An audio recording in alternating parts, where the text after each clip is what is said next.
शास्त्र में ही हमारे बहुत सारी ऐसे जगह ऐसी ऐसी बातें दी हुई हैं जो कि लगता है कि कहीं ये कह रहे हैं, कहीं यही वो कह रहे हैं, दोनों में अलग अलग बातें दिखती हैं।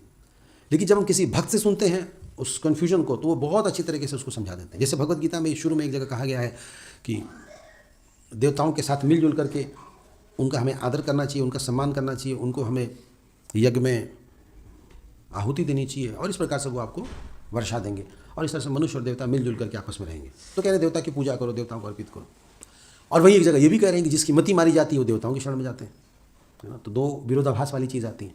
अब किसी नास्तिक व्यक्ति से मिलेंगे जो कृष्ण से चिढ़ता है, भगवत गीता पसंद नहीं करता, या सनातन धर्म से प्रॉब्लम है, तो वो आपके मन में विरोधाभास उत्पन्न कर देगा। देखो तुम्हारे शास्त्र में तो ऐसी दो विपरीत बातें दी हुई हैं। लेकिन अगर कोई प्रॉपर्टी वोटी होगा, कोई वैष्णव होगा जो सिद्धांतों को समझता, तो वो समझाएगा कि नहीं, दोनों बातें अपनी अपनी जगह पे सही है। वहाँ पे ये बताया गया है कि जो लोग पूर्णतः भगवान पे आश्रित नहीं है, भगवान को नहीं जानते और समाज में कर्मकांड की दृष्टि से रहना चाहते हैं, तो फिर वो लोग इसका सहारा लेते हैं। लेकिन जिसको इस बात का ज्ञान हो चुका है कि कृष्ण ही परम पुरुषोत्तम भगवान है, कृष्ण जड़ है और बाकी फल फूल टहनी आदि जो है वो देवता के समान है, अगर जड़ में हम पानी देंगे तो सब कुछ अपने आप फले फूलेगा, उनको फिर अलग से फूल पत्तियों में टहनी में देने की क्या ज़रूरत है। तो इस तरह से वो भी अपनी जगह सही है। तो समझाने वाला व्यक्ति अगर सुलझा हुआ है तभी वो दूसरे को सुलझा पाएगा, अगर खुद उलझा हुआ है तो कभी नहीं समझा पाएगा।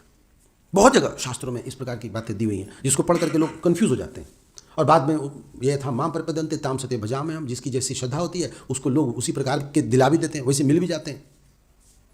तो फिर उसकी अगर गलत बुद्धि है तो उस गलत को और बढ़ावा देने वाले लोग मिलते हैं। हाँ बिल्कुल सही सोच रहा है, अरे इसमें ऐसे ही सब कुछ दिया हुआ, उल्टा पुल्टा दिया हुआ है, ऐसे मानते हैं। जैसे कई भगवान, कई देवी देवताओं को लोग सुप्रीम मान करके बैठते हैं, तो सुप्रीम या लॉर्ड या ईश्वर मान करके इसलिए बैठ जाते हैं क्योंकि वो हैं लॉर्ड, लेकिन एक दूसरे लॉजिक से लॉर्ड है, दूसरे लॉजिक से लॉर्ड है। जैसे एक छोटी सी भूमि होती है, उसका एक मालिक होता है, उसको भी लॉर्ड कहते हैं, लैंड लॉर्ड कहते हैं। और जो एक साम्राज्य को देखता है वो भी लॉर्ड है, उसको माई लॉर्ड बोलते हैं, महाराज बोलते हैं, वो भी लॉर्ड है।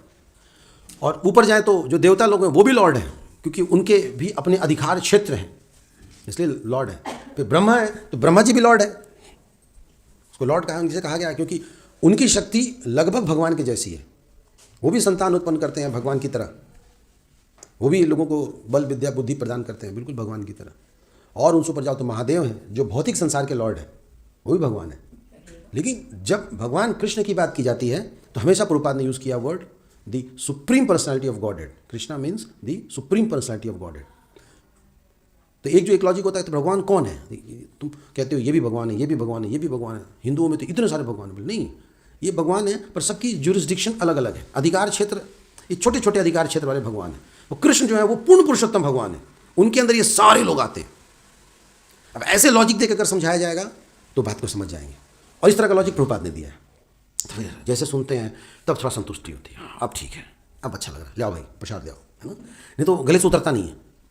जैसे दांत में कुछ फंस जाता है ना, तो जब चीज़ें क्लियर नहीं होती है ना तो खटका लगा रहता है दिमाग में, ये गड़बड़ है, ये समझ में नहीं आ रहा है, ये क्या है। और जब समझ में नहीं आता तो पूरा का पूरा शास्त्री लगता है गलत है, भगवान भी गलत लगने लगते हैं। पर जैसे लॉजिक क्लियर हो जाता है, अब ठीक है, हाँ इस एंगल से तुमने सोचा ही नहीं था। तो सोचवाने वाला व्यक्ति चाहिए, उसको लॉजिशियन कहते हैं। वो तर्क शास्त्री, वो अपने तर्क से बताता है कि ऐसे नहीं, ऐसे होता है।